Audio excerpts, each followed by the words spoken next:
Eh bien, mesdames et messieurs, bonjour à tous ceux que je n'ai pas salués. Micro. Micro. Comme d'habitude, hein. On ne va pas changer, même si on change d'année. Je vais commencer par vous présenter tous les vœux de la Société des Antiquaires pour une année 2025 qu'on espère tous, au vu de l'actualité, un petit peu moins catastrophique que l'année qu'on vient de finir. Je sais que ce sont des vœux pieux et que c'est pas forcément très utile, mais quand on ouvre le journal télévisé, ce qu'on voit depuis quelque temps, ça fait frémir quand même, même si on peut avoir l'impression de ne pas être concerné. Donc j'espère que 2025, on se mettra un petit peu de plomb dans la cervelle pour arriver à s'entendre autrement qu'à travers des armes. Mais bon, on va me dire que ce sont des vœux pieux, j'assume.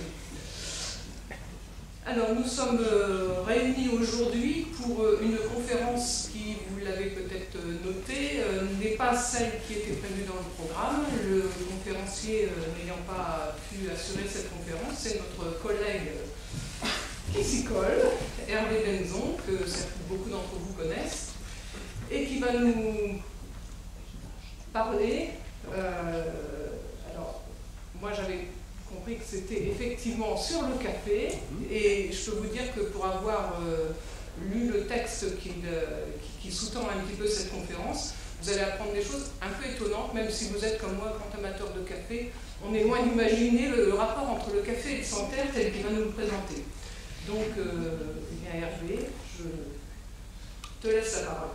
Et je te remercie, et je vous remercie aussi d'être venus si nombreux, d'avoir bravé les frimas pour venir jusqu'ici, parce que c'était pas évident. Et je suis tout à fait ravi, effectivement, de vous présenter un aspect de mes recherches sur le café, et singulièrement sur l'introduction du café dans les campagnes de Picardie au XVIIIe siècle. Est-ce que vous m'entendez correctement? Il n'y a pas d'écho? Parce que moi j'entends un écho ici, pour ça. Alors, bon, commençons la conférence. Eh bien, pourquoi le café? Eh bien, d'abord, il faut savoir que ça peut paraître assez éloigné, mais la question des origines est une question qui m'intéresse depuis très longtemps. Les origines, on passe à la généalogie, de la généalogie, on passe à l'histoire. Et au bout du compte, l'histoire, eh bien pour moi, c'est, en tout cas pour une partie de mes origines, c'est dans le Santerre, pas très loin d'ici. Vous avez ici une localisation IGN avec un grand Santerre qui va de Péronne au nord de l'Oise en passant par Montdidier, Roye, etc. Et une partie de mes origines se trouve dans le Santerre, et il se trouve que j'ai été amené, au cours de mes recherches en histoire, à travailler sur des sources notariées, et en particulier sur les minutes des notaires qu'on appelle des inventaires après décès, qui étaient des documents qui étaient réalisés après la mort d'une personne, en général d'une personne qui laissait des héritiers, et qui laissait une veuve ou un veuf qui désirait se remarier. C'était la coutume ici de protéger l'héritage des enfants, de la marâtre ou du parâtre, et donc tout ce qui était contenu à l'intérieur de la chaumière ou de la maison du défunt était inventorié à la petite cuillère près. Donc on sait absolument ce que possédaient les gens dans les campagnes au XVIIe et au XVIIIe siècle, et en l'occurrence au XVIIIe siècle, le Santerre, c'est un pays de laboureurs, de gros laboureurs. On pense à ces espaces cultivés à perte de vue, mais pas seulement, c'était aussi et surtout un lieu investi par une masse de manouvriers, c'est-à-dire d'ouvriers agricoles assez pauvres, voire très pauvres, et qui travaillaient au service des laboureurs pour les travaux des champs. Voilà.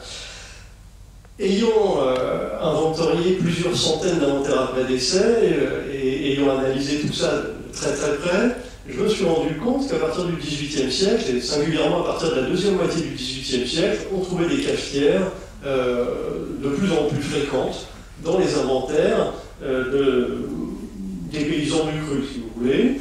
Et alors, j'ai trouvé que c'était à la fois étonnant, peut-être même anormal, en tout cas, d'après ce que je pensais, mais il ne faut jamais penser avant d'avoir commencé une enquête, la preuve.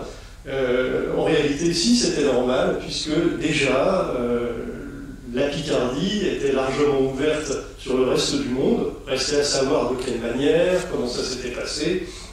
Et enfin, ces cafetières, derrière il y avait évidemment le café, mais je suis aussi intéressé à cette façon, cette introduction d'un produit exotique, d'un produit colonial, a priori complètement inconnu quelques décennies avant 1750, vous allez voir que c'est un a priori, et comment aujourd'hui en France, et la plupart des gens sont de gros consommateurs de café, comment on en était arrivé là, hein, et comment des campagnes réputées, souvent on lit des campagnes immobiles, des campagnes arriérées, des campagnes repliées sur elles-mêmes, etc. Comment en fait, ce n'était pas du tout le cas, comment les gens avaient réellement vécu au quotidien il y a maintenant bientôt 300 ans. Voilà. Alors, à ce propos, on ne peut pas parler de consommation de masse en 1750, on ne peut pas parler de consommation de masse du café, parce que vous allez voir, j'ai trouvé une définition de chercheurs sur le sujet, de spécialistes, et notamment, pour parler de consommation de masse, il faut qu'un produit de consommation soit consommé au moins une fois par jour par un quart de la population adulte. Vous allez voir que là, on n'arrive pas encore ici. On n'est pas encore arrivé ici, mais justement, ça posait la question de savoir comment déterminer aussi les rythmes de l'adoption de la boisson, de l'exotisme, parmi la population rurale. Et ici, donc, je me suis intéressé à toute une série de sources archivistiques qui sont déposées pour la plupart aux archives départementales de la Somme, rue Saint-Lucien, et alors en l'occurrence, des rapports de l'intendance de Picardie, c'est ce qui correspond à la préfecture aujourd'hui, en face du musée de Picardie, c'était l'intendance, donc c'était le lieu où vivait l'intendant, qui est une sorte de préfet d'Ancien Régime. On a tous les documents. J'ai aussi lu les archives de l'amirauté de Saint-Valery-sur-Somme, qui sont très intéressantes, parce que Saint-Valery-sur-Somme, au XVIIIe siècle, c'est un port qui est actif. Et qu'est-ce que j'ai lu encore? Les archives de l'amirauté d'Abbeville, pour ce qu'il en restait, parce que beaucoup d'archives ont brûlé en 1940. J'ai aussi donc lu et analysé 685 inventaires après décès, ce qui est beaucoup, et donc ce qui permet de lever le voile sur l'adoption d'une habitude au XVIIIe siècle. Le Santerre, beaucoup d'entre vous, vous connaissez, mais pour ceux qui ne connaissent pas, c'est un pays d'open field, par excellence, qui est caractérisé par une densité de population assez importante avant la Révolution déjà, 75 habitants au kilomètre carré, bon c'est beaucoup plus aujourd'hui, mais à l'époque c'était déjà pas mal. Pourquoi une population importante? Eh bien parce qu'il y avait besoin de beaucoup de main-d'œuvre pour travailler justement les champs. Et un lieu qui est aussi irrigué par un réseau routier qui est très ancien, qui date de l'époque romaine, peut-être même avant d'ailleurs, un réseau routier qui est très ancien et qui est très bien entretenu au XVIIIe siècle et qui mène aussi bien à Amiens qu'à Compiègne, Paris, bon, bref, dans toutes les grandes villes des environs. Donc, on pourrait supposer que c'est un territoire qui est finalement largement ouvert sur le reste du royaume, voire le reste du monde, si on pense au port de Saint-Valery. Ici, vous avez donc la première partie de cet exposé, j'ai intitulé un parfum d'exotisme et de rêve, avec donc un propos sur la mode des produits coloniaux au XVIIIe siècle. Alors, avec tout d'abord un préalable, contrairement au tabac qui a été l'objet d'une contrebande massive entre l'Artois et la Picardie au XVIIe et au XVIIIe siècle, parce qu'en Artois, le tabac n'était pas taxé aussi cher qu'en Picardie. Donc toute la frontière de l'outil était investie à la fois par des paysans qui dressaient des chiens pour passer des paquets de tabac d'un côté ou de l'autre de la frontière, et aussi par des gabelous qui étaient là pour arrêter les faux tabacs, comme ils disaient, et puis pour les enfermer au bagne de Brest plus tard. Donc contrairement au tabac, contrairement au sel aussi, eh bien, le café, il n'y a pas eu ce problème, tout simplement parce que le café, on ne peut pas l'adapter sous nos climats. Et donc, le café parvient toujours, soit, comme je le disais, par le port de Saint-Valery, avec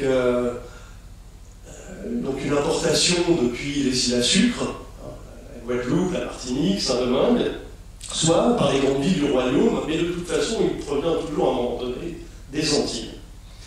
Comment le café a-t-il été adopté déjà par les élites du temps? Eh bien, remontons un peu en arrière, au XVIIe siècle, avec l'ambassade de Soliman Aga, qui est l'envoyé du Grand Turc, et qui parvient à Versailles en 1669, que Louis XIV fait attendre pendant quelques semaines avant d'accepter de le recevoir. Bon, on fait attendre même si c'est l'envoyé du Grand Turc.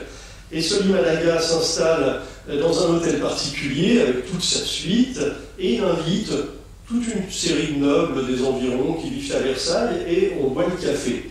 Et les invités sont ravis, enfin pour certains en tout cas, de boire du café. Et lorsque Soliman Aga parvient enfin devant le roi Soleil, évidemment, il va lui offrir du café.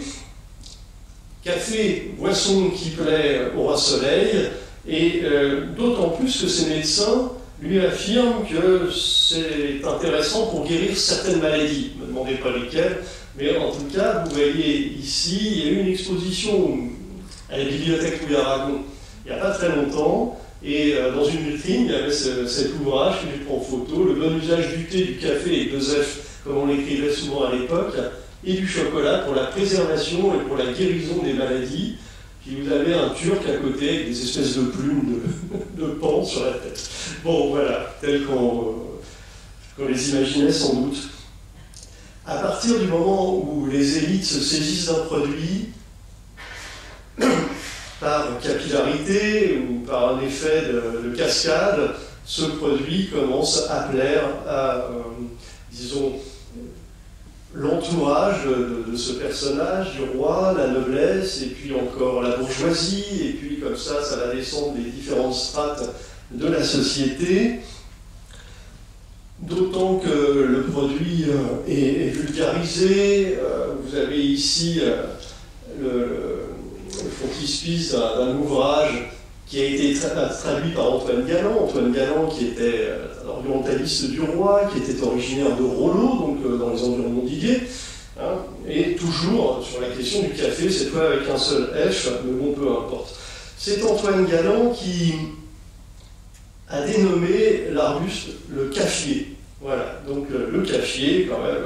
Et cet Antoine Galland, eh bien, a été en relation avec des colons qui étaient dans les îles à sucre, aux Antilles donc, et qui ont planté, dans un premier temps, c'était des essais qui ont planté des cafiers, et qui se sont aperçus que l'arbuste était parfaitement compatible avec les terres et le climat des Antilles, et après avoir obtenu d'abondantes récoltes, eh bien, ils en ont planté toujours davantage. D'autant que le café, ça allait rapporter gros, puisqu'il allait être importé en Europe, et que la main-d'œuvre était servile, et donc ne coûtait rien. Ou pratiquement, à partir de là, vous avez toute une série de colons qui se lancent dans l'exploitation massive du café. Et ici, donc, nous parvenons à une sorte de tour d'horizon. Comment le café arrive en France, où en priorité, en premier lieu, etc. Alors cet ouvrage d'une collègue, Annick Pardailly-Calabin, est assez intéressant, je trouve, parce que La naissance de l'intime fait le point sur 3000 inventaires après décès. Alors je n'ai pas été toute seule, c'est un collectif d'historiens, heureusement, mais 3000 foyers parisiens au XVIIe et au XVIIIe siècle, et là aussi, ça m'a permis eh bien, de voir ce qui s'était passé ailleurs. Et que dit-elle? Eh bien, d'abord que, à partir des années 1750, on a 37% des inventaires après décès de la paroisse Saint-Germain-l'Auxerrois et 40% des inventaires après décès de la paroisse Saint-Sulpice, très aristocratique. qui mentionne des cafetières. Donc déjà, 1750, on voit qu'à Paris, le café, c'est quelque chose qui est en passe de devenir un produit de consommation courante, au moins chez les élites sociales. Ensuite, toujours à la même époque, j'ai trouvé ça intéressant, pour le Faubourg Saint-Antoine, qui était à l'époque très très populaire, eh bien c'est seulement 15% des inventaires après décès. Donc on voit que le café, c'est encore un marqueur social assez important, mais enfin bon, 15%, ce n'est pas négligeable non plus. Retenez ces chiffres parce que vous allez pouvoir comparer avec la Picardie après. Donc 15% au Faubourg Saint-Antoine. Quand on arrive à la veille de la Révolution, l'année 1780, alors là tout a changé. D'abord, on sait que le café est bu accompagné de sucre et de lait, et que c'est devenu même la boisson du petit déjeuner des Parisiens. C'est devenu massivement le petit déjeuner des Parisiens. Donc là, tout le monde en boit, ou à peu près, tous ceux qui aiment ça, chacun peut finalement avoir accès à l'exotisme d'une certaine façon. À partir de là, on a une capitale qui est investie par des voituriers, des rouliers, des gens qui viennent de toutes les provinces autour de l'Île-de-France, parce que Paris, c'est un immense marché de consommation. Vous avez 600 000 habitants sous Louis XV, c'est un monstre démographique, avec des flux de l'exode rural qui n'en finissent pas de déverser tous les jeunes gens, ou les jeunes filles aussi, enfin garçons et filles, qui, pour des raisons généralement liées à la pauvreté, cherchent un Eldorado pour fuir la misère des campagnes. Et donc, tous ces gens qui arrivent à Paris, certains vont rester et puis s'intégrer, d'autres vont faire des allers-retours, enfin ça dépend. Quoi qu'il en soit, beaucoup de ces jeunes gens conservent des relations avec leur famille restée dans les provinces des alentours. Et ici, c'est un ouvrage que j'avais écrit avec deux collègues il y a maintenant 15 ans, l'histoire du Grand Paris, de la Renaissance à la Révolution, où je m'étais rendu compte que autour de Paris, chaque terroir était spécialisé dans un type d'agriculture. Donc vous aviez par exemple l'Aubervilliers, la Plaine des Vertus, on faisait pousser des salades. Vous êtes à Montreuil ou à Noisy-le-Sec, c'était du vin, enfin du raisin puis du vin. Vous étiez du côté de Roissy, la Plaine de France, des céréales, etc., etc. Et alors ce formidable marché parisien eh bien, fait que il est dangereux. Il est dangereux pour le pouvoir royal parce que tous ces jeunes, ce sont des gens qui sont des déracinés et qui sont venus chercher fortune. Et s'ils ne la trouvent pas, enfin fortune entre guillemets, et s'ils n'arrivent pas à s'intégrer socialement, ils sont susceptibles de se révolter. C'est pourquoi la police parisienne est à la responsabilité d'un département pour nourrir les Parisiens. D'ailleurs, Paris, c'est la ville où on mange du pain blanc, alors qu'on mange du pain noir un peu partout en France. Le pain noir, à l'époque, c'était pas cher. Maintenant, c'est le contraire, si j'ai bien compris. Mais à l'époque, c'était vraiment très terrible. Et on va à Paris, on veut manger du pain blanc et on veut boire du café. Et puis, on retourne dans sa campagne et on peut offrir une cafetière peut-être à des proches qui sont restés là. On quitte donc Paris, et puis j'ai fait une recherche sur Saint-Denis. Alors Saint-Denis, c'est la dernière étape quand on arrive de Picardie avant d'entrer dans les murs de la capitale. Et à Saint-Denis, au moment de la Révolution, j'ai découvert dans les inventaires après décès 16% de cafetières. Donc là encore, on se dit, bon, c'est la route de Paris, il y a ces voituriers qui vont et qui viennent quotidiennement, ou à peu près. C'est intéressant. Et puis je me suis aussi intéressé à Argenteuil. Argenteuil, c'était déjà une ville entourée par ses murailles, parce qu'il y a la Sainte Tunique.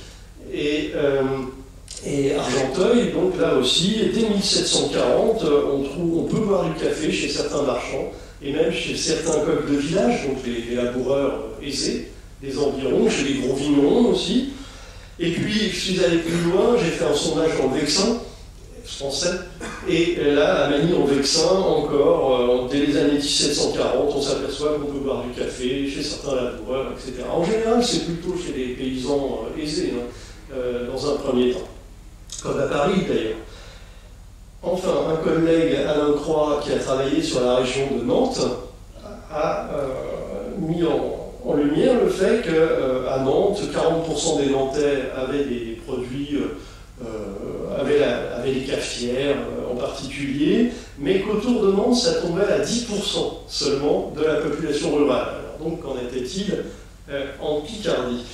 Ici, je vous ai préparé une carte, chaque point rouge, alors je ne pas vraiment à l'échelle, hein, bon, mais chaque point rouge signifie que vous avez du café. Alors évidemment, la carte est complètement complète, c'est en fonction de mes recherches personnelles, mais si on creusait ailleurs, on trouverait certainement d'autres lieux. Donc, qu'en est-il en Picardie? Alors ici, on va évoquer le rôle très important du port de Saint-Valery-sur-Somme, et voilà à quoi il ressemblait au XVIIIe siècle, hein, enfermé derrière ces murailles. On voit des bateaux qui voguent, et là, devant, c'est très joli. Et surtout, eh bien, c'est un port vraiment important, vous allez le voir. Si on interroge les archives, et les archives notamment qui sont conservées à la bibliothèque Miragon, celle de la section de patrimoine, on s'aperçoit que dès le XVe siècle, et probablement avant, il n'y a pas d'archives, ou très peu, au XVe siècle déjà, les Hollandais, les Zélandais, prenaient une place exceptionnelle dans le commerce, pas du café, mais une place exceptionnelle dans les importations. Si on fait un bond dans le temps, les archives de l'amirauté de Saint-Valery évoquent, pour la première décennie du XVIIIe siècle, 200 passeports qui ont été accordés à des Hollandais, donc à des capitaines de bateaux hollandais qui importaient notamment enfin, un peu de tout et surtout du sucre. Pas encore de café. Et puis en 1730, un autre document, souvent on travaille sur des épaves parce que tout à coup il vous manque 20 ans d'archives qui n'ont pas été conservées et puis vous arrivez en 1730. Et là, 1730, toujours pas de café à Saint-Valery, mais par contre du cacao, ce qui est curieux parce que le cacao c'est beaucoup plus rare dans les inventaires après décès. On en trouve, en tout cas les chocolatières, on en trouve très très peu. En même temps, la différence entre une chocolatière et une cafetière, c'est que la chocolatière c'est comme une cafetière, mais dans le couvercle il y a un trou qui permet de touiller quand on fait chauffer. Alors finalement, on pouvait peut-être faire du chocolat dans la cafetière et vice-versa. Enfin bon, voilà, on prend toujours des pincettes. Mais revenons donc à 1730, peu de café à Saint-Valery, mais la situation va bientôt changer au milieu du siècle. En effet, il y a un arrêt du Conseil d'État qui permet désormais aux négociants de la province de Picardie, je cite, de négocier aux îles Françoises de l'Amérique par le port de Saint-Valery. Donc, désormais, c'est possible. Intéressons-nous un peu à ce port qui est déjà très important sous François Ier parce qu'il a été canalisé, en tout cas les environs ont été canalisés, on fait l'objet de travaux importants. Là, vous avez des digues, les écluses des ponts en 1736, voyez. Et donc, c'est un lieu dont les autorités ont conscience qu'il faut le développer. Et le développer pour l'arrivée de ces bateaux hollandais ou d'autres nationalités, vous verrez, mais aussi pour permettre aux gribaniers, les gribaniers ce sont les mariniers en réalité, hein, de descendre le cours de la Somme. Alors ici les flèches correspondent à Saint-Valery, à Ville, et puis celle qui est là-bas à Amiens, donc de descendre le cours de la Somme, et dans un sens et dans l'autre, pour assurer l'approvisionnement, dans un premier lieu, d'Amiens, enfin d'Abbeville et d'Amiens. Ici, vous avez l'une de ces gribanes au XVIIIe siècle, un plan, c'est l'unique d'ailleurs, un plan qu'on ait conservé, qui a été réalisé par un certain Darras, et qui est intéressante. Alors si vous regardez bien, à la base du mât, il y a un point, et le point c'est pour enlever, le nom m'échappe, partie métallique, pour replier le mât, pour passer sous les bateaux, sous les ponts de la Somme. Donc voilà, donc, vous avez ces bateaux qui voguent sur la Somme, qui transportent des produits totalement inconnus dans un premier temps ici, et d'autant plus inconnus que j'ai découvert un document que j'ai trouvé passionnant qui mentionne les bateaux qui se sont échoués pendant 50 ans en baie de Somme. Il y en a eu 64. C'est assez précis. Entre 1739 et 1790, 20 Français, 15 Anglais, 9 Hollandais, 7 Allemands, 2 Américains, 2 Écossais, 3 Danois, 1 Italien, 2 Norvégiens, 2 Suédois et un Portugais. Donc vous voyez que Saint-Valery, c'est quand même un port international d'ampleur dans la pré-mondialisation locale. Et les autorités se plaignaient, d'ailleurs, à cause, c'était ça qui était amusant, c'était pas tant les naufrages, mais c'est surtout que les autorités se plaignaient parce que dès qu'il y avait un naufrage, les gens du littoral couraient dès que le bateau était vide, vide de son équipage, et ils volaient tout ce qu'il y avait dedans. Et notamment, ils volaient du café. Hein, tout est mentionné, donc c'était assez intéressant. J'ai aussi eu accès à des inventaires après décès de marchands merciers. Alors les merciers, c'était des marchands de tissus, et c'est normal en Picardie, une province textile, mais ils n'en vendaient pas que du tissu, ils vendaient un peu de tout en réalité. Et là, vous avez donc à Saint-Valery une offre commerciale qui est tout à fait hors du commun pour la province. En 1787, les statuts de la communauté des merciers expliquent que tous les merciers sont autorisés, alors là je vais citer, à faire venir à leurs risques et périls, tant par mer que par terre, tous les produits qu'ils désireront. Et l'ouverture du port se traduit par l'offre commerciale suivante: du poivre, muscade, cannelle, gingembre, riz, safran, anis, sucre, figues, olives, amandes, thé, anchois, huile de baleine, savon de Marseille, fromage de Hollande, tabac, encens, baleine à Fanon, aloès, réglisse, mine de plomb, serge de Hollande et de Flandre, etc., etc. Et évidemment, surtout, du café. Donc, c'est assez intéressant parce qu'on a donc là des gens à Saint-Valery-sur-Somme qui sont vraiment en capacité d'avoir accès à tout ce qu'ils veulent, peut-être même mieux qu'à Paris dans un premier temps. Et puis ensuite, ça nous amène à cette deuxième partie, donc la diffusion des produits coloniaux en Picardie même, et d'abord par les négociants et les marchands urbains à Amiens, et puis à Ville évidemment, et dans toutes les villes de la province. Mais moi, mon terrain de recherche, c'était Montdidier, donc à Amiens et à Montdidier. Voilà. Alors, ici, vous avez une vue d'Amiens au XVIIIe siècle, hein, dans le premier quart du XVIIIe siècle, derrière ces remparts, très jolie vue, et on voit la place de l'eau, hein, on devine la place de l'eau au pied des murailles. Amiens, la petite Venise du Nord, à l'époque est beaucoup plus canalisée. Les bras de la Somme n'ont pas tous été recouverts comme aujourd'hui, ou pas aussi fréquemment. Et en plus, la ville n'est pas à vol d'oiseau, est dans un voisinage relativement proche de la mer. Et plus la canalisation de la Somme, on est aussi à un carrefour sur la route de Paris et sur la route des Flandres. Donc tout ça est très intéressant et permet à des négociants de s'épanouir financièrement et donc d'introduire ces produits. Alors, il y a un collègue qui travaille aux archives départementales de la Somme, que vous connaissez pour certains d'entre vous, Xavier Daugy, qui en son temps a travaillé sur 250 inventaires après décès de marchands amiénois, et qui a publié son travail, et donc j'ai puisé dedans, puisque ma spécialité c'était plutôt le monde rural que le monde urbain, et 250 maisons. Parmi elles, 132 disposait d'au moins une cafetière en 1750. Enfin, entre 1750 et 1780. Donc, plus de la moitié. Ces cafetières, elles étaient généralement en fer blanc, parfois en cuivre rouge, et celle-là, c'était celle qui valait évidemment le plus cher. Et un seul inventaire après décès sur 250 mentionne l'existence d'un grilloir à café. Mais c'était un personnage très riche qui était par ailleurs échevin de la ville d'Amiens. Bon, il avait pu investir.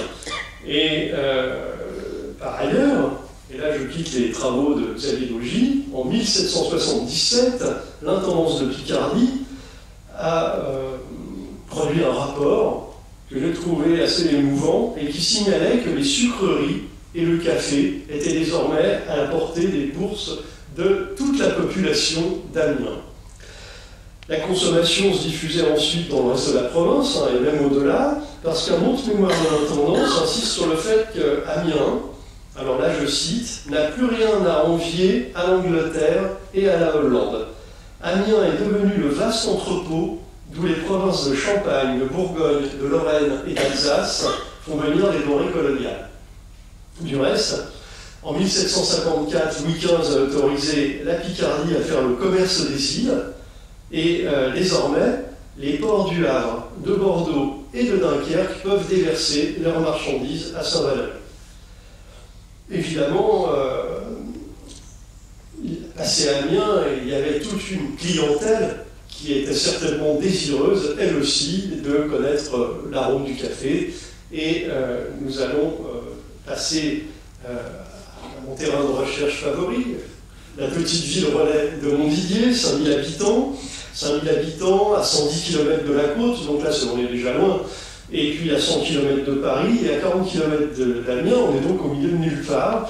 Et là c'est intéressant parce que justement, qu'en est-il chez eux? Eh bien, les archives du bailliage d'Amiens, c'est-à-dire des officiers de justice qui étaient installés, j'ai dit Amiens, mais je suis trompé, excusez-moi, à Montdidier, eh bien, les archives signalent en 1703 une clientèle de magistrats, de marchands, de meuniers. Alors les meuniers, c'était des gens qui avaient pas mal d'argent, de gros laboureurs qui fréquentaient l'établissement d'un cafetier. Et ce cafetier s'appelait François Pochonnet.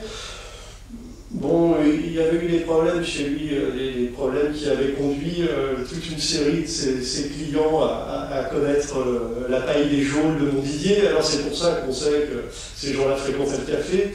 Ils étaient assez violents. Hein, bon. Et le café ne les calmait pas. Et ensuite, toujours sous la régence du duc d'Orléans, donc 1715-1723, pendant la minorité de Louis XV, vous avez un Allemand qui est natif de Landau, dans le Palatinat, et qui vient s'installer à Montdidier. Pourquoi? Je l'ignore. Et il tenait un café, un vrai café, qui était attenant à l'hôtel de ville, qui n'existe plus aujourd'hui, hein, puisqu'il a été remanié plusieurs fois depuis. Et il était maître cafetier, précisément.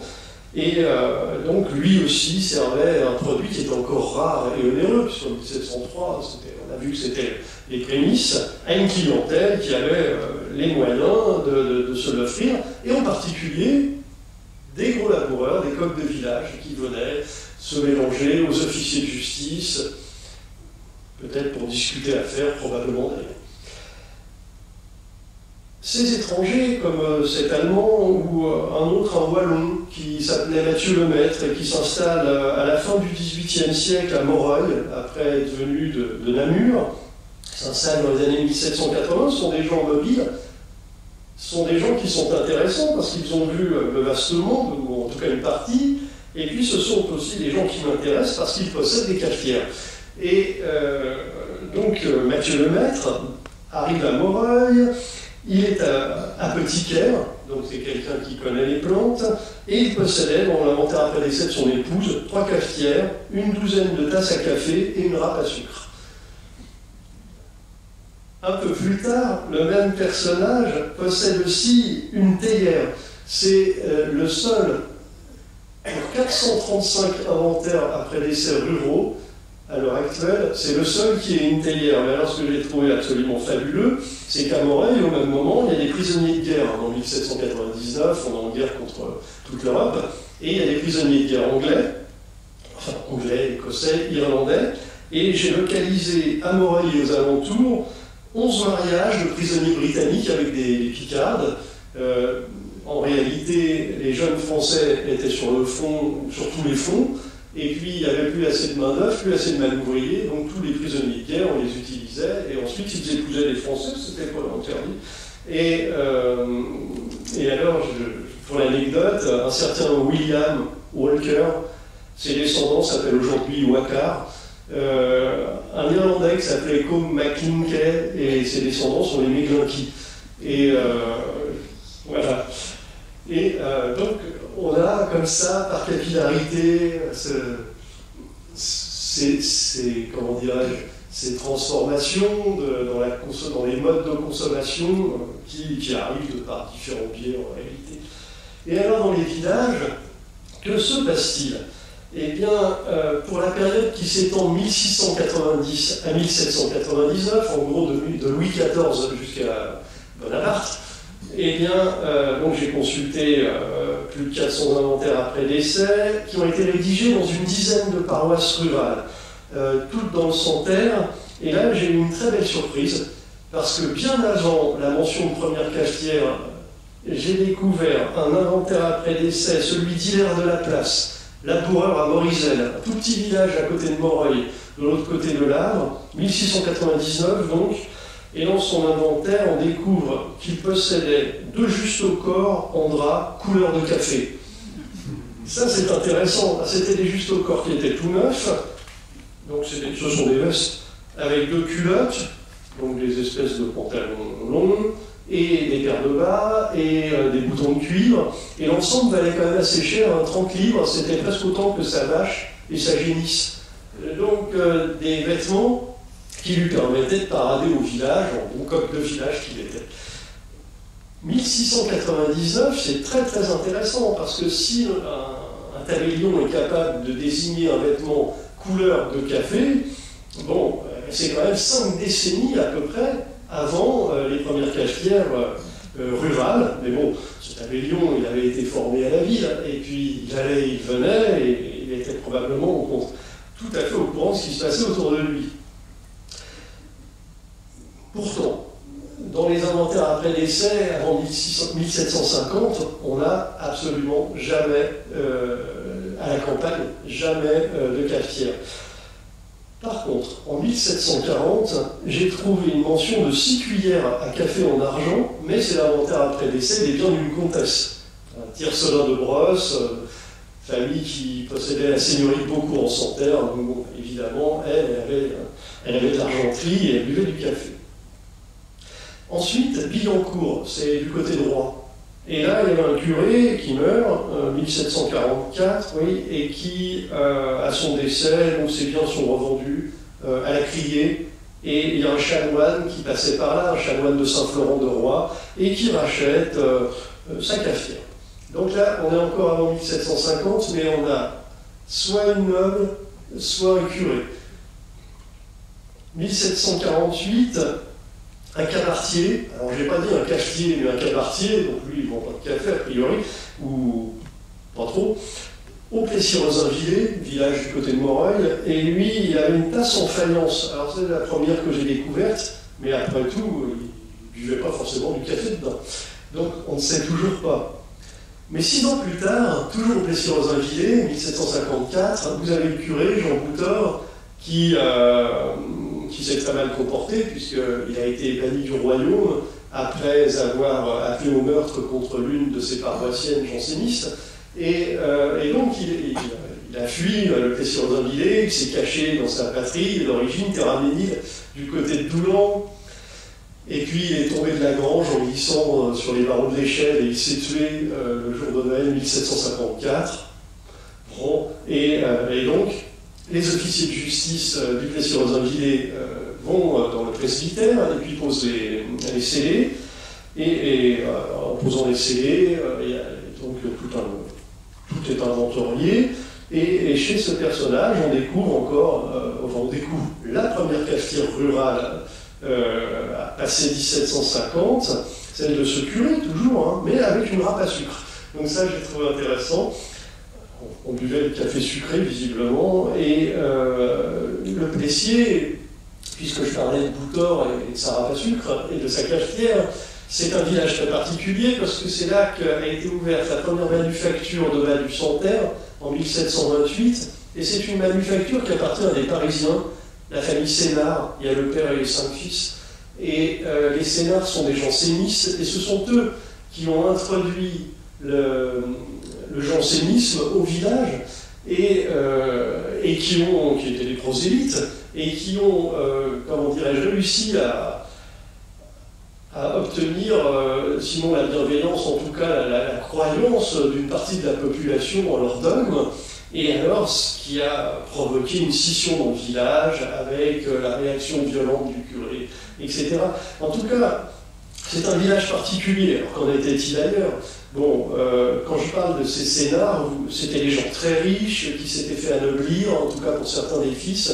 Et vous avez en 1775 Jean-Baptiste Sénard de Séricourt, donc il s'est rajouté un titre, qui vivait à la fois à Paris, rue de la Monnaie, rue de la Vieille Monnaie, et au Plessis-Rosainvillers. Il faisait les allers-retours. Et donc son inventaire, au Plessier, un moulin à café en fer, c'est intéressant, 6 cafetières, une boîte à café, 18 tasses à café, et puis chez lui, toute une série de fauteuils, de chaises. Enfin, on voit que ce sont des gens qui avaient une sociabilité active, et puis de toute façon, qui s'étaient implantés en Picardie et qui essayaient par tous les moyens de se débarrasser du curé et de faire leur, comment dirais-je, de faire leur place au soleil en Picardie.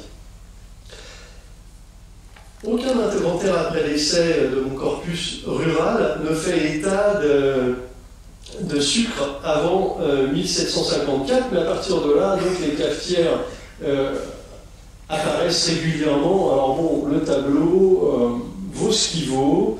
Billancourt, vous oubliez le 100%, après réflexion, c'est un peu idiot, 100% avec un seul inventaire, ça ne sert pas à grand-chose, mais pour le reste, vous voyez, vous avez comme ça des pourcentages qui vous montrent, pour certaines paroisses, un taux relativement élevé, et puis, ensemble, de toute façon, à peu près 10%. 10% d'inventaires ruraux, avec donc la possibilité de consommer du café. Ces cafetières sont soit en terre, soit en faïence, c'est de la terre aussi, en fer-blanc. Elles sont estimées 10 sols, et quand elles sont estimées 10 sols, c'est beaucoup parce que c'est le salaire quotidien d'un ouvrier agricole, d'un ouvrier. Donc ce sont des objets quand même de luxe. Et parmi les propriétaires de ces objets, alors là on a un éventail social qui est largement ouvert, puisqu'on trouve aussi bien 3 familles nobles, des prêtres, un militaire, 11 marchands, parmi lesquels, évidemment, 2 cabaretiers, un aubergiste et un distillateur.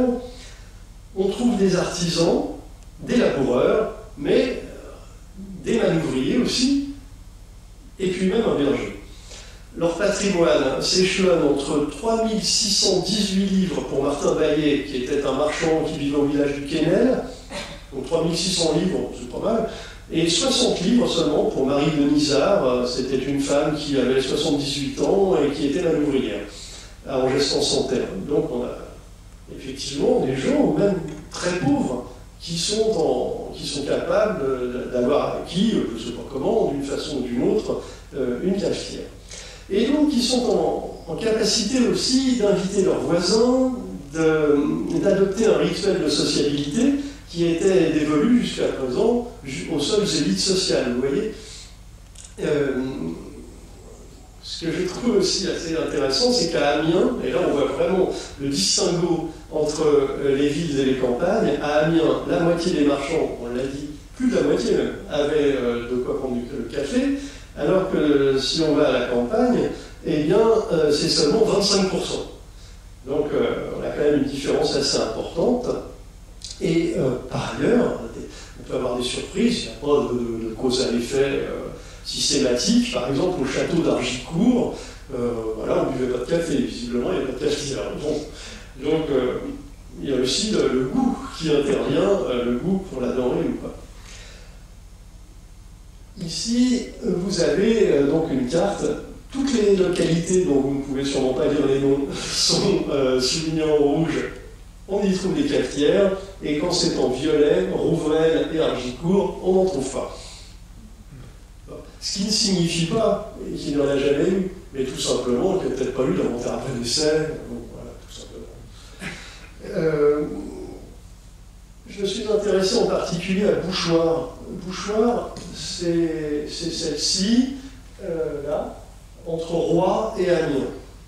Alors, Bouchoir, c'est intéressant parce que c'était un village étape, il y avait un relais de poste, et puis donc des auberges, et c'est là que j'ai trouvé la plus ancienne cafetière chez un paysan, en tout cas un membre du tiers-état, un certain Pierre Leroy, qui décède à plus de 85 ans, et qui possédait sa cafetier de terre qui valait 3 sommes. Bon, pas très chic, mais en tout cas, qui était là, et donc, il dit plus de 85 ans, donc après, on se dit, mais il n'a pas acheté cette cafetière forcément à 85 ans.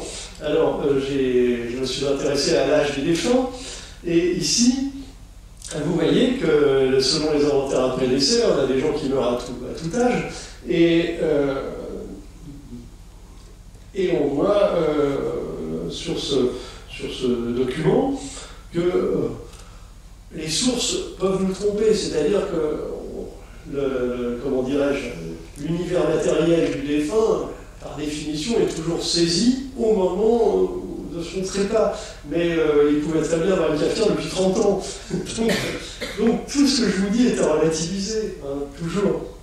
Mais l'âge moyen, 59 ans, ça ne veut pas dire grand-chose, mais ce qui est certain, en tout cas, c'est qu'il faudrait certainement, une cafetière, ça n'a peut-être pas non plus une durée de vie, surtout en terre, ça n'a peut-être pas non plus une durée de vie de 50 ans, mais il faudrait peut-être arriver à 1740, voire 1735, pour voir apparaître le café ici, et puis on pense toujours au Juste au corps en 1699. Mais en tout état de cause, les résultats de l'enquête sont toujours sous-estimés, c'est ce qu'il faut avoir à l'esprit, c'est toujours sous-estimé, mais pourtant j'ai essayé de creuser toujours et encore, de gratter, et là j'ai essayé de dévoiler ce qui était l'univers des marchands ruraux, justement. Et ici, donc, toujours Bouchoir, et Bouchoir avec comment dirais-je, cette famille Leroy, alors qui est intéressante parce que, nous y reviendrons, mais qui est intéressante dans la mesure où vous avez le père qui tient l'épicerie, vous avez le frère qui, lui, tient le café, le cabaret. Et puis vous avez un autre frère qui, lui, est charretier et habite à Paris et fait des allers-retours. Donc on voit vraiment assez facilement comment le breuvage exotique pénètre dans les campagnes. Tant et si bien que ces marchands ruraux, ils peuvent être saturés de produits. Pensons à Jacques Leroux, qui meurt en geste en santé en 1784. Dans son inventaire après décès, la cafetière est remplie de viroles métalliques. Donc, c'est simplement une boîte, vous voyez. Ça veut dire une chose, ça veut dire que le café, c'est peut-être plus si exotique que ça, déjà, hein, pour avoir un tel usage de la cafetière. Et puis, il y a d'autres produits. Alors, par exemple, vous avez à Arvillers, au Plessis-Rosainvillers, à Angers, vous avez des marchands qui diffusent du café, du sucre, mais aussi désormais du thé, sans qu'il y ait thé forcément. Et aussi du réglisse du Levant, précisément, c'est-à-dire de Turquie. Donc, vous avez des produits comme ça qui pénètrent dans les campagnes. Et alors, ça, j'ai trouvé ça très intéressant. Un inventaire après décès d'un marchand d'Arvillers, en 1785, Joseph Meurice, donc, qui proposait des bâtons de réglisse, des produits de luxe, et parmi ces produits de luxe, des peignes en ivoire et de la soie, dans un petit village du Santerre. Alors évidemment, chaque village ou presque avait son château, et les gros laboureurs avaient des revenus très nettement supérieur à ceux des Val-Ouvriers. On a vu cette pauvre femme avec ses 60 livres de patrimoine. À la même époque, le paysan le plus riche d'Angers sans terre, c'est plus de 250 000 livres. Donc oui, après tout, on peut se payer un peu de l'ivoire et de la soie, mais malgré tout, là encore, des produits qu'on n'attend pas dans une petite boutique d'un village du Santerre. Et pas si perdu que ça. Et puis, pour en revenir donc au cas de Bouchoir et de cette famille de rois, ce qui est très intéressant, c'est qu'à Bouchoir, vous avez des gens qui vont partir non seulement à Paris, mais aussi à Versailles. Alors, il y a deux occupations. Il y a ceux qui deviennent palefreniers de la petite et de la grande écurie du roi à Versailles, tous natifs du Bouchoir, et puis vous avez des chantres. Et notamment, alors les chantres de Picardie sont réputés, et donc vous avez des chantres de la Sainte-Chapelle. Et tous ces gens-là sont nés dans des familles de paysans ou de palestiniers, c'est-à-dire de fabricants de bas, d'étames, de bonnetiers, des familles tout à fait, comment dirais-je, de petits gens, et qui se retrouvent à Versailles et qui y restent. Ceux-là ne reviennent pas, mais quand ils se marient, enfin pas les chantres parce que ce sont des clercs, mais quand les palefreniers se marient, eh bien vous avez les cousins qui descendent du Santerre et qui signent les actes de mariage à Versailles, et ensuite qui remontent. Et donc ça c'est intéressant aussi pour comprendre comment étaient véhiculés tous ces produits. Alors, pour conclure, on peut dire que selon des rythmes propres, selon aussi la proximité des consommateurs, d'une source d'approvisionnement, le café a peu à peu conquis les villes, les campagnes de Picardie, comme le reste du royaume du reste. C'était un produit de luxe, chic et cher, et finalement à la fin du XVIIIe siècle, c'est devenu un produit qui semble être de première nécessité. D'ailleurs, les sources que j'ai interrogées sous-estiment peut-être la réalité. On n'a pas tout, on essaye de faire au mieux, mais on peut dire que sous Louis XVI déjà, il y a une certaine banalité qui se profile. Il y a davantage de café que de pommes de terre dans la consommation des Français alors.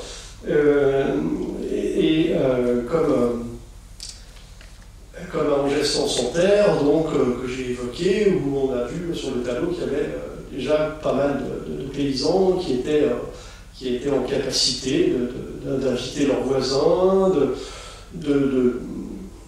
finalement de changer une certaine forme de sociabilité, tant et si bien que les autorités se sont intéressées à la question. Alors ça, j'ai trouvé ça complètement incroyable. En 1769, à l'instigation de l'intendance de Picardie, eh bien, on a fait des recherches sur la cristallisation du sucre en Picardie, et pour ce faire, les autorités avaient un mémoire qui avait été réalisé par un certain Belin, qui revenait des îles, et qui avait noté toutes les proportions nécessaires à la réalisation de moulins à sucre, comme ceux qu'il avait fait ou qui avaient été édifiés dans l'île de Saint-Domingue, et ce qui avait provoqué l'intérêt de l'administration ici. Dans le même esprit, en 1769, il y a un état, c'est-à-dire un dénombrement, si vous préférez, de toutes les manufactures de Saint-Domingue qui a été confié à l'intendance de Picardie. Bon, ils n'en ont rien fait, hein. Mais en tout cas, ils se sont posé la question de savoir comment améliorer et approvisionner la population qui ne voulait pas que du pain blanc comme à Paris, mais aussi davantage. Et puis, quand la Révolution a éclaté, le calendrier a changé, comme vous le savez, hein, le calendrier de Fabre-d'Églantine, et par exemple, le 21e jour du mois de Frimaire, donc au mois de décembre, a été dédié au sucre. Le 16e Messidor, pendant les moissons, a été dédié au tabac, et le 9 Fructidor, la période des fruits, a été dédié au réglisse. Et pourtant, donc, Fabre-d'Églantine n'a dédié aucune journée au café. Bon, voilà. Peut-être que c'était devenu trop banal, tout simplement. Je ne vais pas terminer la conférence moi-même, je vais laisser le soin au négociant amiénois de le faire à ma place, parce que je ne suis pas tout à fait responsable de leurs propos. Nous voici en 1791. Et les négociants amiénois ne sont pas contents, en fait, ils se plaignent amèrement, parce que c'est la révolte des esclaves noirs à Saint-Domingue, et ça leur porte vraiment préjudice. Et donc, ils écrivent au roi pour qu'il envoie des troupes pour réprimer la révolte des nègres, je viens de citer, pour rétablir un négoce colonial qui est devenu indispensable à leur aisance et aussi à la bonne fortune des consommateurs. Et alors, pour conclure la conclusion, eh bien, on peut dire que le café avait conquis les palais amiénois. Depuis les villes portuaires et les routes du royaume, il avait aussi atteint le cœur des villages. Ici, cette gravure du début du 19e siècle, la gravure, début du 19e siècle, l'atteste. On voit une belle cafetière déposée à côté du reste de la vaisselle. Et donc, voilà, le café était devenu un fait banal. Je vous remercie.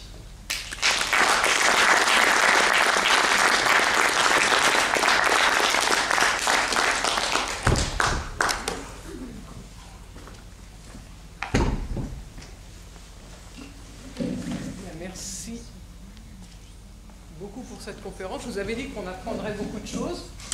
Effectivement, vous allez boire votre prochain café en pensant à la conférence, j'imagine.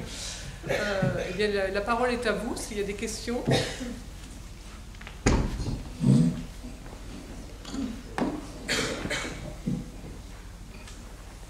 Un grand merci, monsieur. Est-ce que je peux un peu élargir la question par rapport à la Picardie? À partir de quel moment on a employé le terme « on va au café » Est-ce que c'est propre au monde rural ou bien c'était au départ cette expression, ce mode de vie était en ville, et à partir de quelle période, s'il vous plaît? Alors, moi, je n'ai pas de réponse précise parce que les sources ne le disent pas clairement, mais on parle de cafetier au début du XVIIIe siècle, de maître cafetier, donc déjà probablement pas là. Et ensuite, on parle de cafetière et de café dans les documents, mais jamais je n'ai pu découvrir d'inventaire après décès, ou en tout cas de documents qui stipulaient clairement que l'endroit était un café et pas un cafetier. Donc vraiment, je ne peux pas vous répondre. En tout cas, pour le XVIIIe siècle, je ne pense pas, sans en être certain à 100% évidemment. Je suppose que c'est une expression qui est plus tardive. Et j'aimerais bien savoir, effectivement, ouais, c'était intéressant. Mais je ne peux pas vous dire davantage. Tu as parlé d'un galant au début de ton exposé. Est-ce qu'il est parent avec celui qui a traduit Les Mille et Une Nuits? Alors c'était lui, Antoine Galland, qui a traduit Les Mille et Une Nuits, et qui était orientaliste, et qui vivait en partie à la cour de Versailles. Et c'est lui, effectivement, qui était en contact avec des colons. Et il faut savoir que le café, dans un premier temps, Louis XIV a beaucoup aimé, puis ensuite il n'aimait plus, donc il y a eu une sorte de creux de la vague. Et par contre, sous Louis XV, 1725, de mémoire, c'est le bourgmestre d'Amsterdam qui offre un plan de café au roi, et c'est ce plan de café ensuite qui va être le premier planté à Saint-Domingue, de mémoire aussi, et qui va donner lieu ensuite à toute une série d'expérimentations, etc. Mais oui, c'était le même personnage.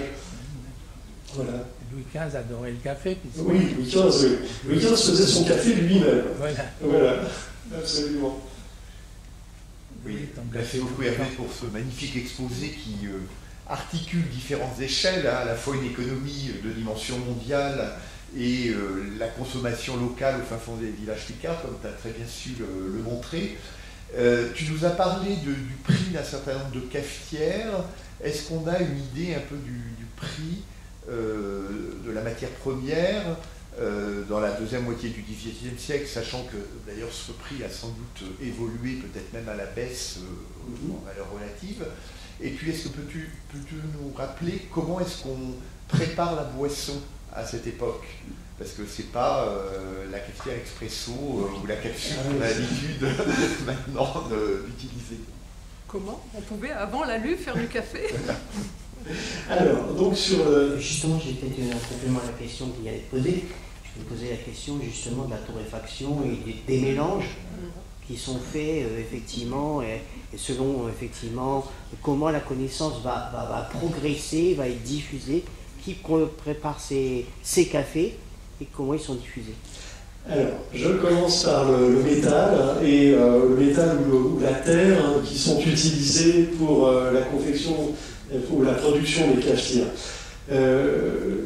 En réalité, s'il y a un métal dont la valeur semble s'effondrer, d'après mes recherches, c'est l'étain. Mais on ne l'utilise jamais pour les cafetières. En tout cas, l'étain, toute la vaisselle en étain est remplacée par le fer et par la faïence au cours du XVIIIe siècle. Après, pour le cuivre, je ne sais pas, le cuivre rouge, le cuivre, ça reste un objet quand même prestigieux, mais enfin un bel objet, mais qu'on retrouve dans la plupart des inventaires après décès, notamment avec les bassinoires pour chauffer l'intérieur des lits. Non, pardon, t'as pas bien compris ma question. Ma question portait sur le prix du café. La matière première, c'était le café. Oui, voilà. Pas la matière première des cafetières, mais la matière première que l'on met dans les cafetières. C'est voilà, quel est le prix du café? Le prix, je ne l'ai pas, parce que pratiquement toujours, à rares exceptions près, où j'ai des boîtes de café, mais pratiquement toujours, ce sont les cafetières qui sont inventoriées. Donc, finalement, le café, c'est un peu en négatif qu'il apparaît. Voilà, donc là, je ne peux pas répondre. Et sur la façon de préparer le café, tout ce qui touche à la préparation du café, c'est très intéressant aussi, mais là, c'est encore une fois, c'est la même chose. Souvent, on pose la question de savoir si c'est du ricoré, parce que, voilà, non, c'est pas du ricoré, mais en tout cas, c'est jamais écrit ricoré, c'est toujours écrit café. Café, c'est A2FET, le plus souvent, mais finalement, comment c'était préparé, j'en sais rien, et c'est une bonne question aussi, parce que est-ce qu'on a vraiment besoin d'une cafetière pour préparer du café? Vous voyez, tous ces paysans, ils avaient des poteries, et finalement, peut-être qu'ils pouvaient utiliser autre chose. Tu parlais de l'espresso, mais il y a encore des tas de gens qui n'utilisent pas de l'espresso, qui ont encore le filtre en papier, et puis voilà, chacun va midi à sa porte, et par ailleurs... Oui, en Turquie avec le Maroc. Oui, je pense que la préparation, c'est le café arabe ou turc, comme on dit. Voilà. C'est-à-dire que on a moulu le café et on le fait chauffer dans un récipient avec de l'eau. Et on est justement, comme il n'est pas filtré, on est obligé d'attendre un petit peu qu'il se dépose. Et avec beaucoup de sucre en Picardie, visiblement, je pense que ça devait être trop fort. Et on le sucre en le préparant, comme le café turc. C'est-à-dire que si vous allez au Proche-Orient ou autre, on vous demande si vous voulez un café sucré ou pas, on vous le demande avant de le préparer, parce que comme il faut attendre que le café se dépose, on ne peut pas le sucrer après, autrement vous ne pouvez pas touiller pour mélanger votre sucre. Tout à fait. Et je vais ajouter quelque chose à ce propos. Ah oui, c'était ces notaires c'est un notaire un peu feignant, vous savez, qui arrivent et qui voient une bibliothèque et ils disent « Ah, il y a 12 livres ». Bon, il y a 12 livres. Alors cette fois, pas la monnaie, mais les livres à lire, il y a 12 livres. On aimerait bien connaître les titres. Eh bien, il y en a aussi qui vous disent « Il y a de la vaisselle ». Voilà, la vaisselle en terre. Bon, mais qu'est-ce qu'il y a dans cette vaisselle? Peut-être une cafetière. Donc, tous mes chiffres sont faux en réalité, c'est ce que je suis en train de vous expliquer, mais ça veut dire que le phénomène est probablement encore plus important que ce que j'ai pu découvrir. Dans les châteaux, vous n'en avez pas vu en argent? Alors, si, les cuillères en argent, donc pour une famille qui détenait la terre de Beaucourt en Santerre, les tirs sur un brosse. Mais la cafetière, non? La cafetière, non, mais c'était une épave. C'était un morceau d'inventaire après décès. Il restait que quelques pages. Donc il pouvait très bien y avoir le reste, mais disparu. Des cafetières, si, au château de Davnescourt, il y en a. Il y en a aussi au presbytère de Davnescourt. Au moment de la Révolution, parce que il y a eu les scellés qui ont été déposés quand ils ont émigré. Oui. Hargicourt, non? Bon, voilà. C'est pas. Une question à gauche, deux questions à gauche. Et pourquoi le concurrent principal du café, c'est-à-dire le thé, ne se développe-t-il pas en Picardie et en France en général? Alors, oui, je voudrais dire, j'ai oublié, j'avais lu, mais pour l'Angleterre, par exemple, il y aurait eu un énorme incendie dans les plantations, mais je ne me souviens plus si c'était les plantations de thé ou de café. Voilà.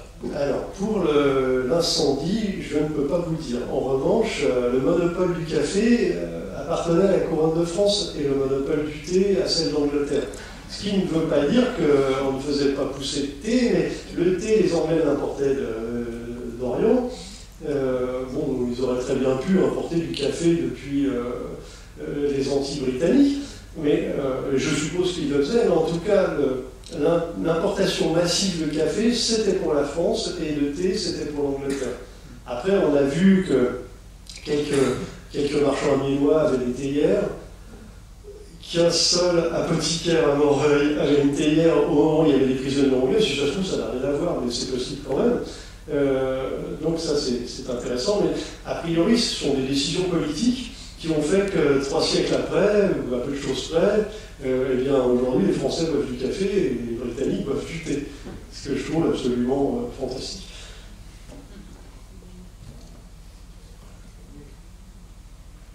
Oui, alors, merci. Et à quelle occasion consommait-on le café de façon générale?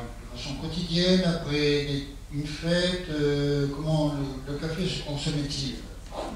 Les sources ne le disent pas, mais on peut supposer que c'était quand même, en tout cas dans la première moitié du XVIIIe siècle, une boisson prestigieuse, et ça devait être pour de grandes occasions. Alors j'ai évoqué ces meuniers ou ces laboureurs qui allaient chez le cafetier de Montdidier, c'était pas tous les jours. Vous voyez, déjà c'était à 15 km de chez eux. Donc probablement c'était pour les grandes occasions. Ensuite, je suppose qu'au fil du temps, ça devient une habitude quotidienne, puisqu'on a vu qu'à Paris, c'était la boisson du petit déjeuner massivement adoptée par l'ensemble des Parisiens, ou presque.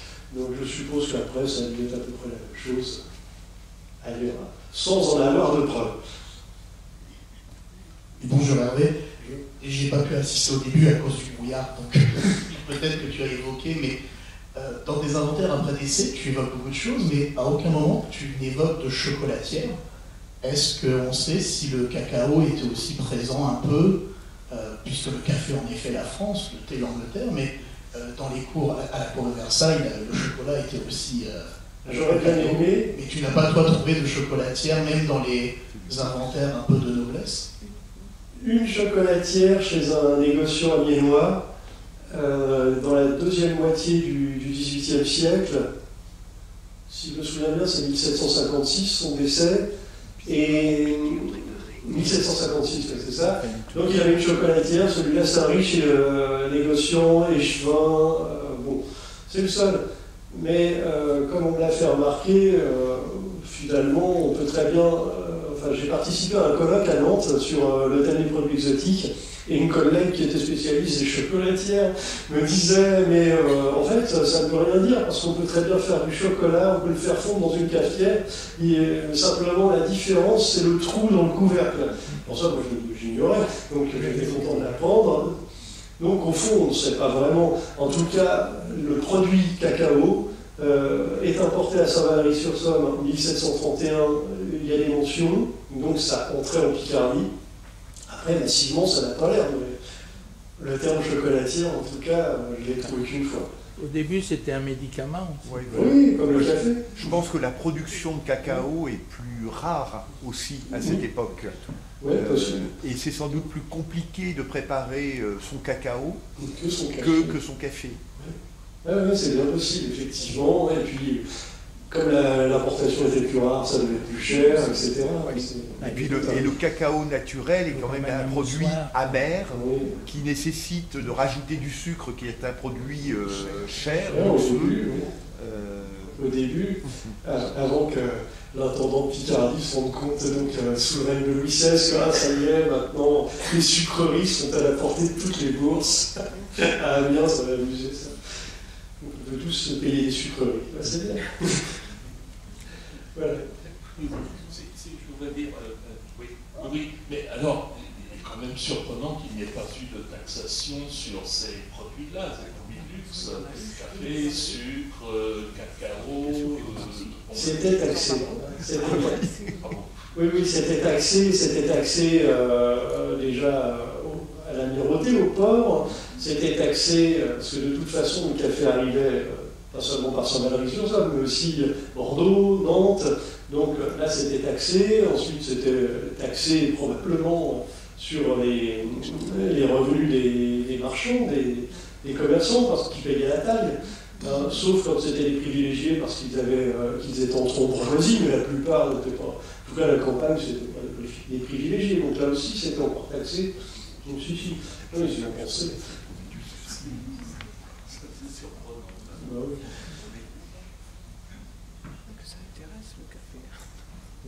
Bonjour. Alors je pose la question à l'inverse. Avant le café, qu'est-ce que l'on buvait? Puisque le matin, donc, vous disiez qu'il était de bon ton de boire du café à Paris. Mais qu'est-ce qu'on buvait avant? Alors c'était quoi? C'était de la... C'était du lait. C'était du lait. C'était du lait. Et dans les campagnes aussi, le matin seulement, parce que le reste du temps, c'était plutôt du vin coupé à l'eau, ou plutôt de l'eau coupée au vin, pour être plus juste, parce que l'eau était inconsommable, évidemment, l'eau des puits, enfin, vous imaginez le vecteur de maladie, et donc du lait le matin, et ensuite de l'eau coupée au vin, du tout le temps, de la bière, du cidre, ici beaucoup de cidre, beaucoup de bière. La bière, elle est importée déjà. La guerre de 100 ans n'est pas terminée. La paix d'Arras en 1435 n'est pas signée, que déjà les Hollandais rapportent leur bière.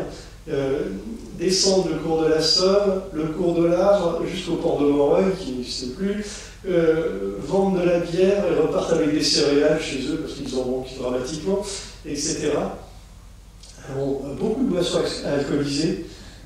Là, je sors un peu du matin, mais j'en profite pour parler du reste de la journée, et aussi beaucoup d'autres vies à partir du XVIe siècle.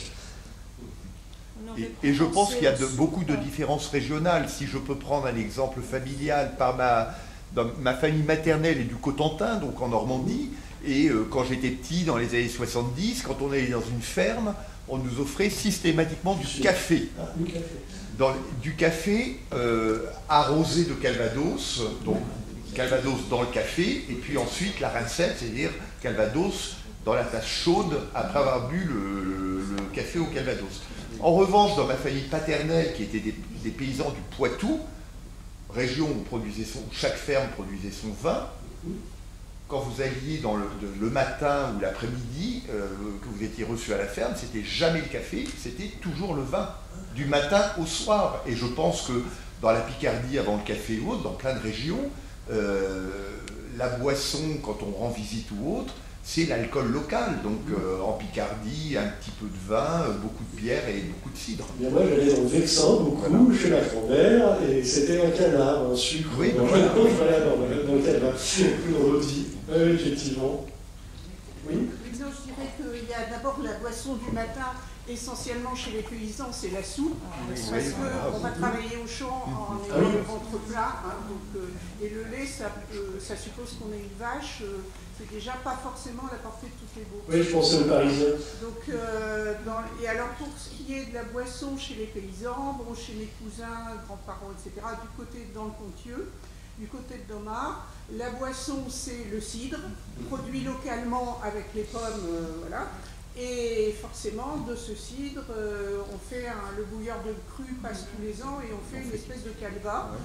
Donc ça, c'est effectivement le canard, c'est-à-dire dans la tasse encore chaude, on verse un peu de calva et puis le sucre dedans, forcément. Son sucre, c'est plus un canard, quoi. Et cette question du cidre, on a du mal à l'imaginer aujourd'hui, parce que le cidre qu'on trouve en grande surface sur la Bretagne, en Normandie, ici, il y avait des pommiers partout, et même dans le Santerre, où il n'y a pas de place pour les pommiers, ils étaient plantés le long des routes, ça s'appelait des flégards, c'était des chemins verts, où les moutons pouvaient paître.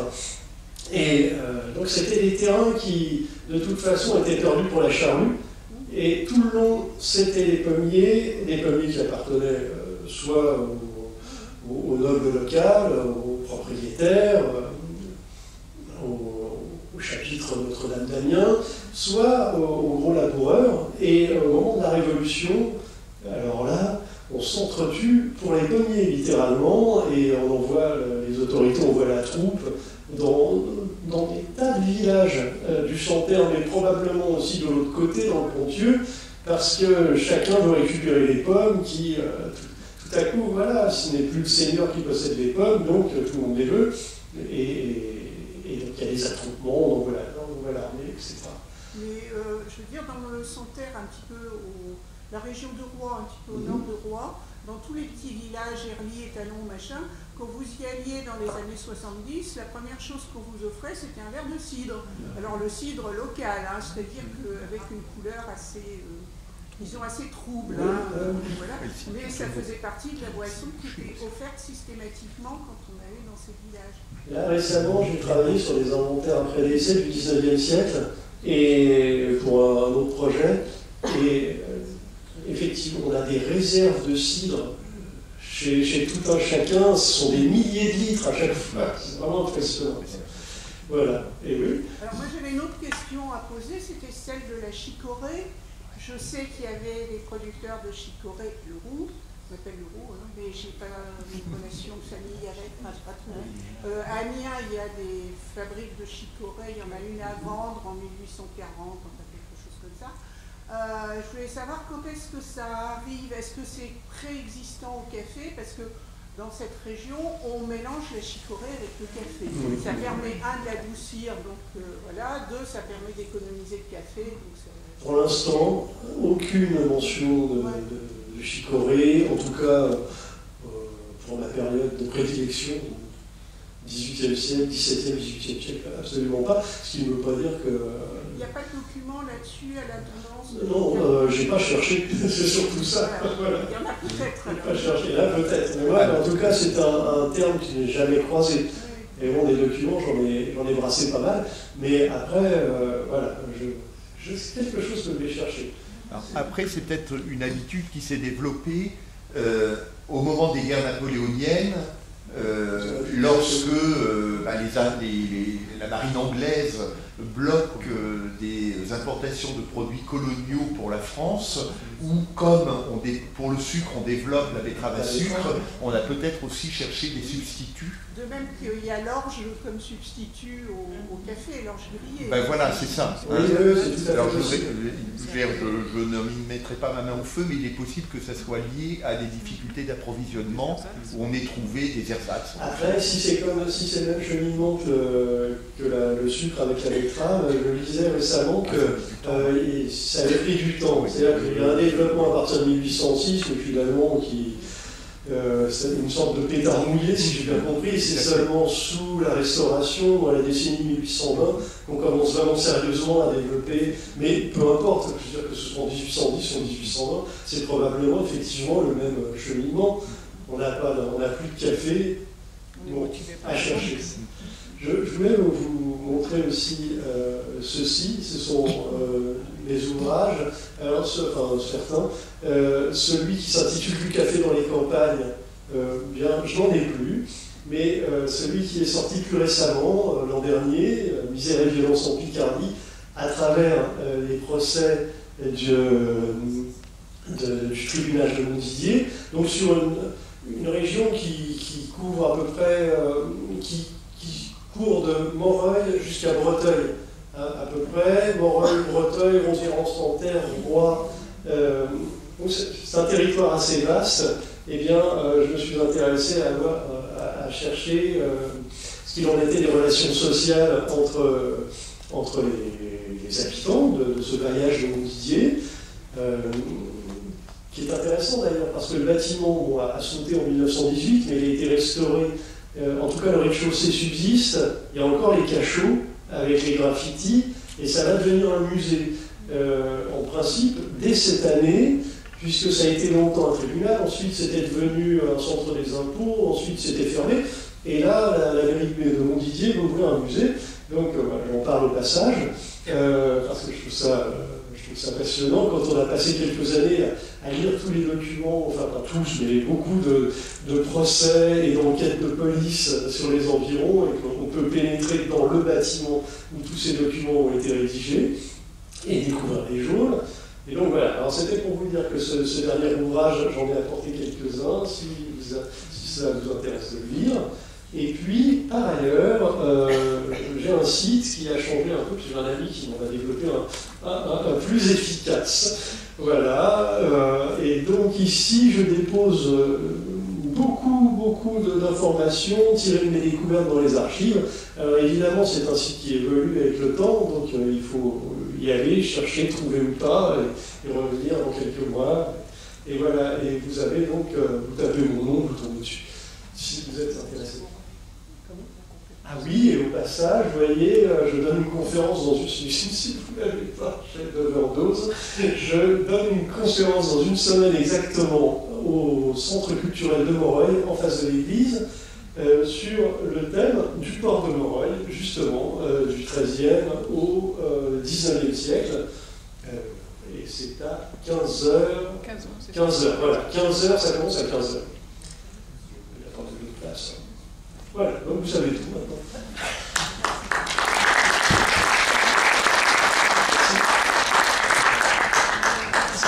Je vous confirme simplement que la prochaine occasion de nous rencontrer, ce sera le 8 février. Et nous écouterons donc Pierrick de Saint-Va sur les châteaux de la Somme à l'épreuve de la Grande Guerre.